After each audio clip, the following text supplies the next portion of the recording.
इस वीडियो में आपसे ज़हनी आजमाइश के 5 सवाल पूछे जाएंगे। अगर जवाब आपको मालूम है आप वीडियो रोक कर जवाब दे सकते हैं। सवाल नंबर 1, वो कौन सी चीज़ है जो धूप में नहीं सूख सकती?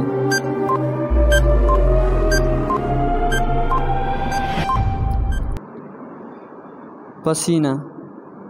सवाल नंबर 2, वो कौन सा परिंदा है जो आंखों से नहीं देख सकता?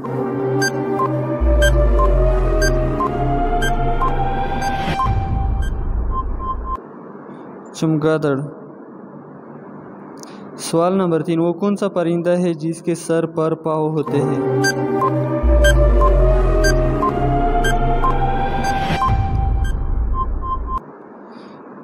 हर परिंदे के सर पर पाँव होते हैं। वो कौन सी फैक्ट्री है जिसमें 32 मजदूर और एक औरत काम करती है?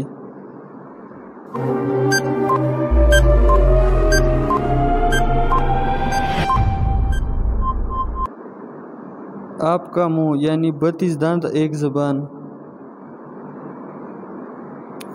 वो कौन सा साल है जिसको उल्टा लिखो या सीधा कोई फर्क नहीं पड़ता?